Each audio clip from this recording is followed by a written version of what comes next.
अपना कीमती वक्त निकाल के यहाँ पर आज आए।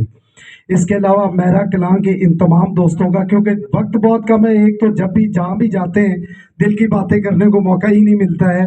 आज तकरीर नहीं करूँगा सिर्फ क्योंकि तकरीर यहाँ से होती है, आज दो चार बातें यहाँ से करूँगा।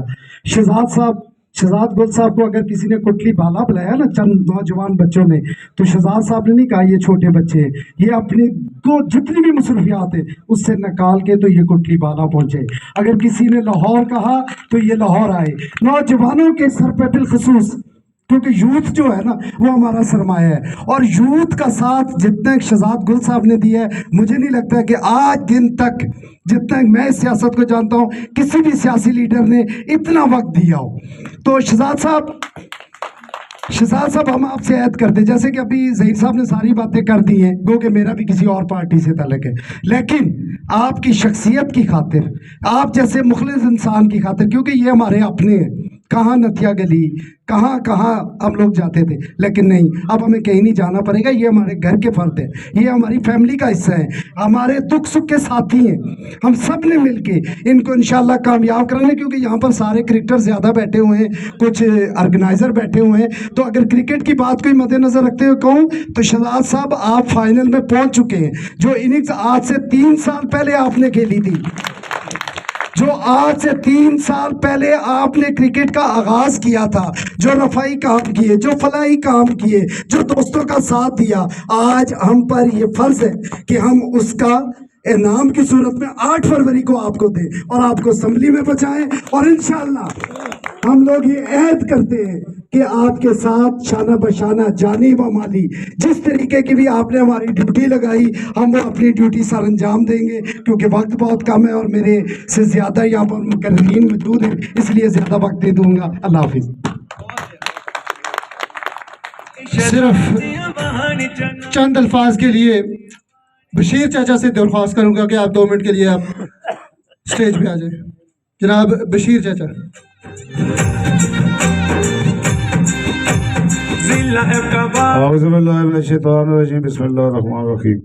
मेरी तरफ तमाम दोस्तों शहजाद गुल साहब नू अस्सलाम वालेकुम।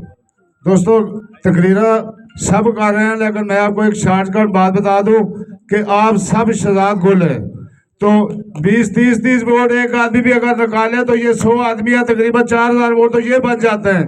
तो मेरे कहने का मकसद ये है कि दिन रात मेहनत करें अपने रिश्तेदारों को, अपनी फैमिली को।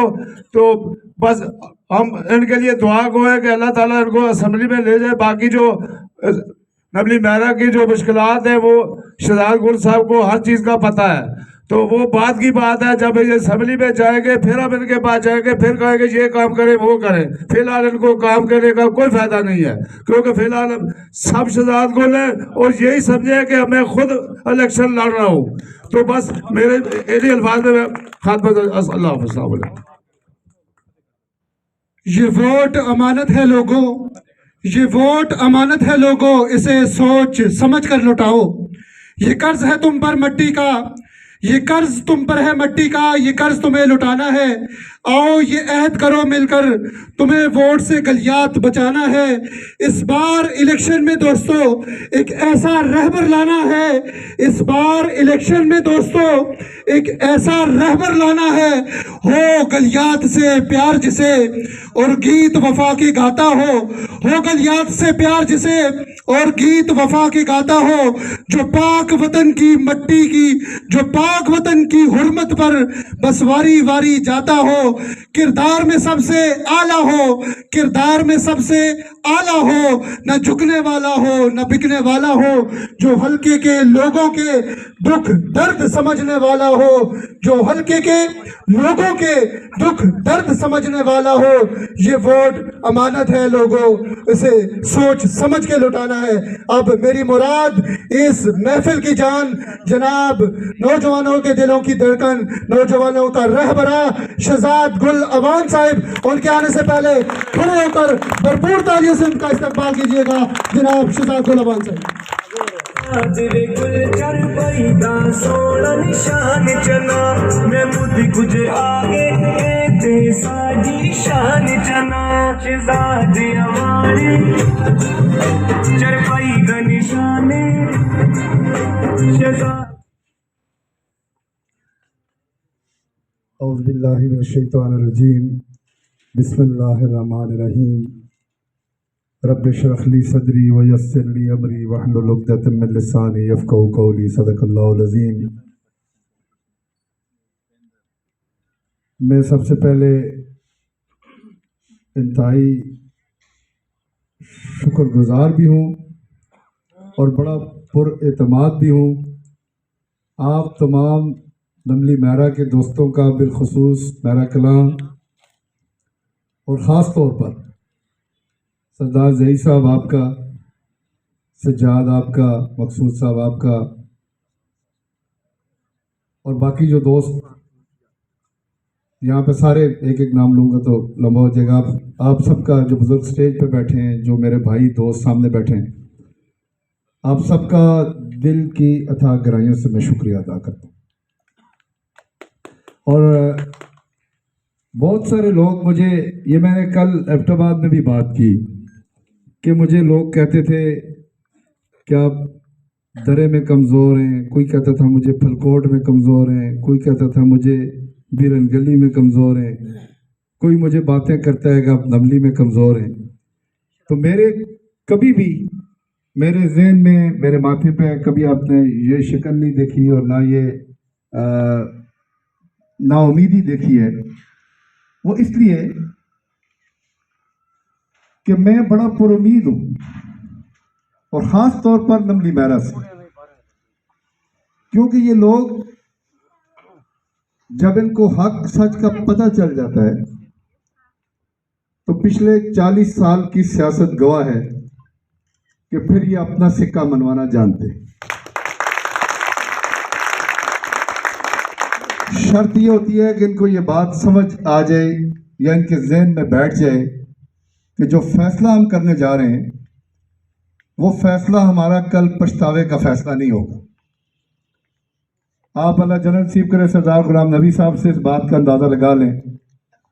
मैं जब भी नमली महरा के दोस्तों से मिलता हूँ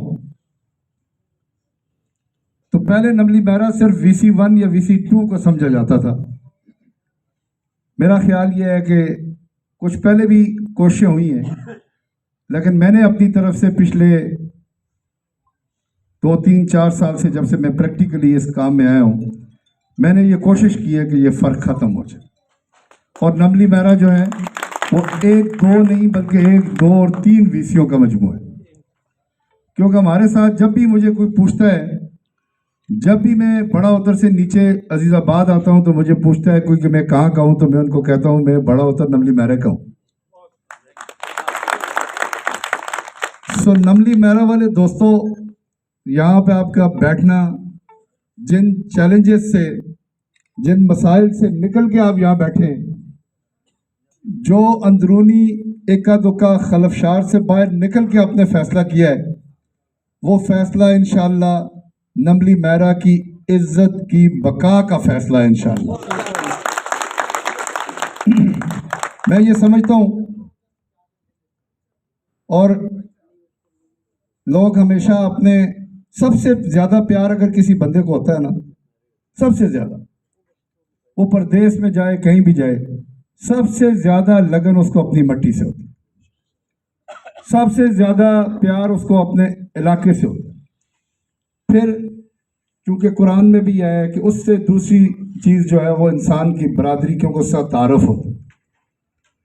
तो हम एक इलाके, एक बरादरी, एक जगह के रहने वाले लोग हैं, और मैं ये समझता हूँ कि नमली महरा ने जब जब फैसला किया, थोड़ा सा टिकट लेने में कमज़ोरी हमसे ज़रूर हुई है, लेकिन नमली महरा ने जब फैसला किया तो चाहे चीफ साहब को ज़बरदस्ती हेलीकॉप्टर में बिठाना हो, चाहे वकार साहब की बारी हो, चाहे शुजा की बारी हो, तो आप ये टिकटों वाले फैसले भी आप करते हैं। हम ज़रा थोड़े से कमज़ोर रहे हैं इसमें, लेकिन आप ये भी करते हैं। और जब इलेक्शन लड़ने की बारी हो तो ये मशहूर है कि जब आपका कोई बंदा, आपका बेटा, आपका भाई जब इलेक्शन में आ जाए तो फिर आप निकल जाते हैं और इलेक्शन जितवा के वापस आते हैं। क्योंकि मैंने अगले प्रोग्राम में डिटेल बात करनी है तो टाइम भी थोड़ा ज़्यादा हो रहा था।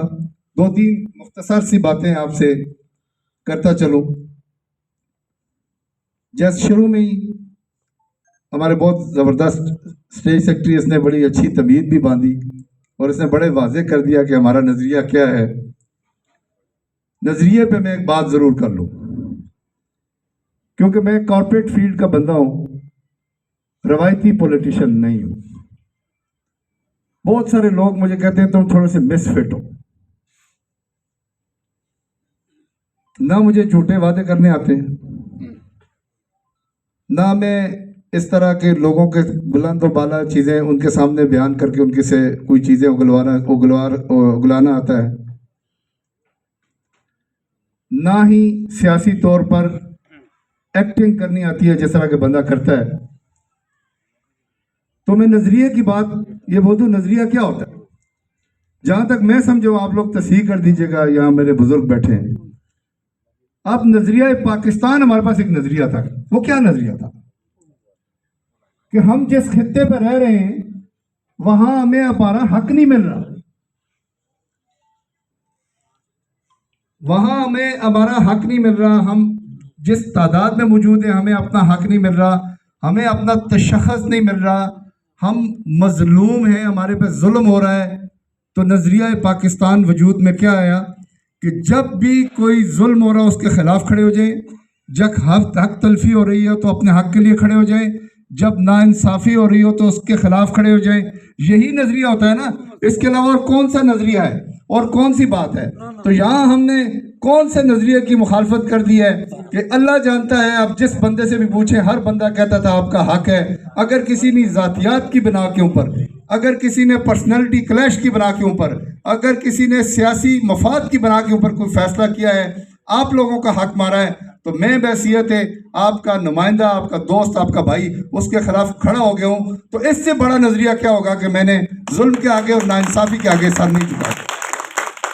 आप लोगों को बताएं कि हम नौजवान लोग हैं, हमारे से ये मसलियत पसंदी नहीं होती,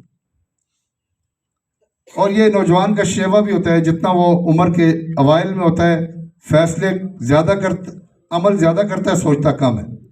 तो जैसे जैसे उम्र बढ़ती जाती है फिर इफ़ और बट आते जाते हैं, और फिर जब 40 साल के बाद एक फ़ैसला करने में 20 दफ़ा सोचता है करना भी है या नहीं करना। तो ये जब नौजवान लोगों की यही खासियत होती है कि वो पर उम्मीद होते हैं, पैशनेट होते हैं, जुनूनी होते हैं, वो अपना फ़ैसला जल्दी करते हैं और वो हमेशा अच्छाई की तरफ कोशिश करते हैं कि अपना फ़ैसला करें। सो बहरहाल नज़रिए की बात भी मैंने कर दी। दूसरा, एक स्कूल की कोई बात की है तो मैं ज़िमनी दो बातें कर दूँ।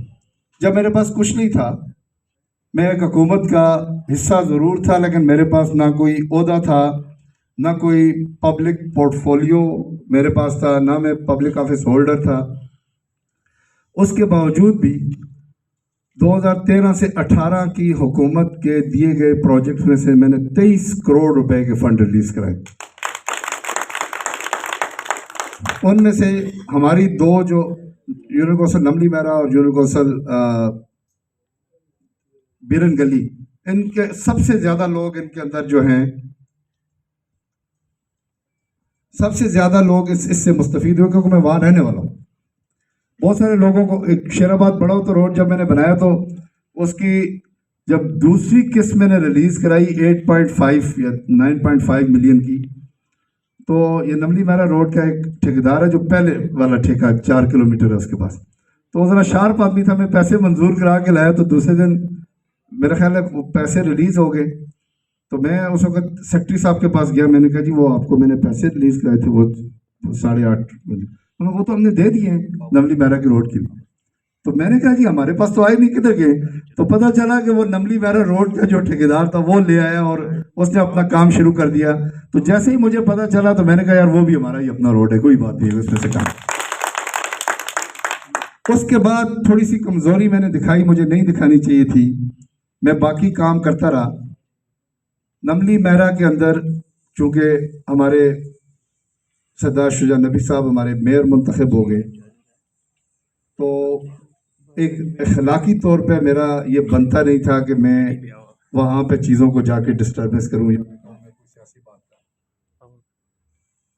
हेलो, तो मैं बनता नहीं था, इसलिए मैंने थोड़ा सा एक दफ़ा ऐसा हुआ, अब ये लाइव अगर चला रहे चलो तो एक दफ़ा ऐसा हुआ कि मैं शुजा भाई के साथ बगनौतर से बैठ कर नथी गली जा रहा था। तो मैंने उनको कहा कि आप सीनियर हैं, आपको 1,04,000 वोट मिला है और आप इस हम सबकी इज्जत भी हैं, तो मैं ये 10 करोड़ रुपए के एक प्रोजेक्ट लेके आऊँ, 5 का एक लेके आऊँ, 8 का एक लेके आऊँ, तो मेरी ख्वाहिश है कि इन प्रोजेक्ट में आप इफ्तिताह किया करें, आगे हुआ करें, मैं पीछे हुआ करूँ, ताकि हमारी इज्जत कायम रहे। लोगों ने नमली मेरा पे बड़ी उम्मीदें लगा के इतने वोट दिए थे, तो ये ना हो लोगों की उन उम्मीदों को हम शेक करें, तो हम थोड़ा सा अपना किरदार अदा करें। बहरहाल बदकिस्मती से कोऑर्डिनेशन को इतनी अच्छी नहीं रही, और फिर पिछले 2 साल से तो हम सारी डेवलपमेंट छोड़ के तो हम तो तहरीक का ही हिस्सा बन गए, हमें खुद नहीं पता, हमारे ऊपर पर्चे हो रहे हैं, मारे खा रहे हैं, पता नहीं क्या क्या हो रहा है। आप सबको ही पता है कि हम किधर से किधर चले गए, लेकिन अल्लाह ने मौका दिया तो मैं वाहिद इंशाल्लाह अभी तक उम्मीदवार हूँ जो एक मंशूर के साथ है। मेरा मंशूर मेरी वेबसाइट पे भी मौजूद है, मेरे पेज पे भी मौजूद है, और प्रिंटिंग की सूरत में ऑफिसेज में भी मौजूद है कि मैंने मंशूर ऐसे नहीं कि मैंने ड्राइंग रूम के अंदर बनाया है।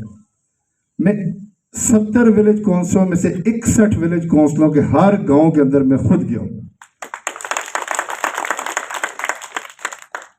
और मैं आपको सच्ची बात बताऊं कि मुझे थोड़ा सा, अब हमारी VC3 है ना, वहाँ कोई ऐसी जगह नहीं है जहाँ पे आप पैदल जाएं, आप गाड़ी में जाएंगे वहाँ पहुँच जाएं, लेकिन बदकिस्मती से नमली मेरा में मैं जब जाता हूँ तो वो कई कई किलोमीटर पैदल चलना पड़ता है। लोगों के लिए वो फैसिलिटीज़ नहीं है जो कि होनी चाहिए। हालांकि नमली मेरा को अल्लाह पाक ने बड़ी इज़्ज़त दी है, तो हमें वहाँ पे जितनी फैसिलिटीज़ होनी चाहिए इतनी फैसिलिटीज़ नहीं है।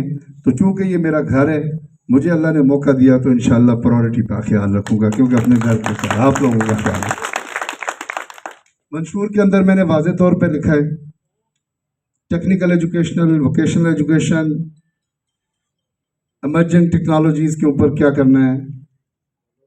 जो हमारे इलाके का सबसे बड़ा एक दरीना इशू है कि हम लोग चूँकि टूरिस्ट स्पॉट्स के अंदर रहते हैं, तो वहाँ पे एक मेरी प्रपोजल है, मैंने अपने मंशूर के अंदर दी है कि हम टूरिज़्म और हॉस्पिटैलिटी के ऊपर एक इंस्टीट्यूट बनाएं, ताकि लोगों को उसके अंदर हम ट्रेन करें। हज़ारों के तादाद से हमारे लोग उस फील्ड के अंदर मौजूद हैं, ताकि वो अपना रोज़गार पैदा कर सकें। एजुकेशन के अंदर और हायर एजुकेशन के अंदर भी मैंने उसके अंदर लिखा है, लेकिन मैंने मिनिमम ये लिखा है कि हर विलेज, हर यूनियन काउंसिल के अंदर एक हायर सेकेंडरी स्कूल बच्चियों का और एक बच्चों का होना चाहिए। हर विलेज काउंसिल के अंदर सेकेंडरी स्कूल होना चाहिए। हर विलेज काउंसिल के अंदर एक डिस्पेंसरी होनी चाहिए। हर यूनियन काउंसिल के अंदर एक BHU होना चाहिए, और गलियात के लेवल पे एक B कैटेगरी हॉस्पिटल और एक लोरे के लेवल पे होना चाहिए। तो ये मैंने आपकी तरफ से जो मैं समझा हूँ बातों को, जो चीज़ें अभी तक कंप्लीट नहीं है, जैसे बगनौतर के अंदर कॉलेज बना है वो फुली ऑपरेशनल नहीं है, लोरा के अंदर बना है फुली ऑपरेशनल नहीं है, बच्चियों का कॉलेज मौजूद है। तो इस तरह की हरनौ के अंदर बॉयज़ कॉलेज की मेरी प्रपोजल भी मौजूद है, गलियात की तहसील की प्रपोजल भी मौजूद है। तो इस तरह की चीज़ें जो मैं समझता था, डुअल कैरेज वे हमें गर्मियों में बड़ा प्रॉब्लम होता है, नथिया गली दमतोड़, हम डुअल कैरेज वे की भी मैंने बात की है, बाईपास की भी बात की है, अपर गलियात के लिए अलग बात की है, लोरा के लिए छंगला मखनियार रोड की कंप्लीशन की बात की है। ये वो सारी चीज़ें हैं जो कहीं ना कहीं डॉक्यूमेंट्स में मैं लेके आया था जब मैं काम कर रहा था, किसी ना किसी स्टेज पे मौजूद है। 70 किलोमीटर के रोड मैंने ADB के फंड के अंदर डाल के उनकी फिजिबिलिटीज़ बना के प्रपोजल के लिए EAD की मिनिस्ट्री के पास पड़े। अगर मुझे मौका मिला तो इंशाल्लाह हम उसको भी बनाएंगे। इसी तरह बहुत सारी ऐसी चीज़ें हैं जो पाइपलाइन में जो हम करना चाह रहे थे, जब कुछ नहीं था तो कोशिश की है, प्रोसेस को समझते हैं। सरकार के अंदर आपकी तरह ही नीचे से ऊपर आए, हर चीज़ को समझते हैं, जानते हैं, तो कोशिश करेंगे कि अपने लिए ये तैयार भी किया हुआ है कि अपनी ज़िंदगी का 50% हिस्सा लोगों की महरूमियत दूर करने के लिए इस्तेमाल करेंगे। ज़ाती फ़ायदा और मेरा मुफाद तो ये था कि मैं अपना कारोबार करता, इस्लामाबाद के अंदर रहता, अपने जो आराम की ज़िंदगी बसर करता, लेकिन मैंने एक बड़ा चैलेंज लिया है। आप लोगों से दुआ है कि उस चैलेंज में मेरा साथ दें, और बुज़ुर्गों से दुआ है जो स्टेज पे बैठे हैं, जो इधर बैठे हैं, कि हमें दुआ दें कि आप हमें अल्लाह पाक इसमें हमें इस काम के लिए कबूल करे, हमारी नुसरत फरमाए। और आप दोस्त सारे एक दफ़ा हाथ खड़ा करके, अगर मेरी बात से एग्री हैं तो हाथ खड़ा कीजिएगा कि आज से आप अगले 10 दिन के लिए, अगर आप मेरी बातों से एग्री हैं तो अगले 10 दिन के लिए अपने आप को शहजाद गुल समझ के घर घर पहुँचें और तमाम लोगों तक मेरा पैगाम भी पहुँचाएँ। और फिर आपने 8 फरवरी, अभी इस जलसे के बाद हम एक कमेटी, आप लोग भी, आप ऑलरेडी कमेटी की सूरत में मौजूद हैं, आपके पास स्ट्रेंथ है, आप तमाम मेरी बहनें, जो मेरी माएँ बहनें, आप भाई दोस्त जो यहाँ हैं जो नहीं हैं, सब तक पैगाम भी पहुँचाएँ। और कोई बंदा कन्वेंस की वजह से लाहौर 8 फरवरी को ना रहे। आप लोग जो अरेंजमेंट कर सकते हैं, अगर आपके वसाइल इजाज़त देते हैं तो करें, नहीं तो मैं इंशाल्लाह आपके लिए कन्वेंस अरेंज करूंगा। आपने हर सूरत में पहुंचना है। और कन्वेंस भी 30 के बाद नहीं मिलेगी, आखिरी 7-8 दिनों में अभी से उसका अरेंजमेंट करना पड़ेगा। इसलिए मैं लाहौर जल्दी आया हूँ कि आज फैसला करके अगले 2-3 दिन के बाद आप बसों का, गाड़ियों का अरेंजमेंट करें, आप सारे लोग जो है वो पहुँचें। और नमली महरक के आखिर में ज़हीर भाई दोनों बैठे हैं, मकसूद भाई जो आप बुज़ुर्ग बैठे हैं, आपसे गुजारिश है कि जो थोड़ी सी अभी तक वहाँ पे कमियां कोताहियाँ हैं नमली महरा के अंदर, उसको काइंडली, आपका अपना बेटा होने के नाते, मैंने आज तक यही सुना है कि जब नमली महरा से कैंडिडेट आ जाए तो फिर लोग वायर वोट नहीं देते। तो कोशिश करें कि नमली महरा वाले इस बात पर मुतफिक हो जाएं। तो शुरू में जब मैं आया तो सजाद ने मुझे एक बात बताई कि आप एक मुश्किल टाइम में हमारे पास आए थे। सजाद भाई, ज़हीर भाई, मुश्किल टाइम में ही अंदाज़ा होता है कि कौन आप अभी आजमाया ही नहीं, तो थोड़ी सी बात है, आप इस टाइम पे खड़ा होंगे इंशाल्लाह आपको कभी मजबूर करूंगा।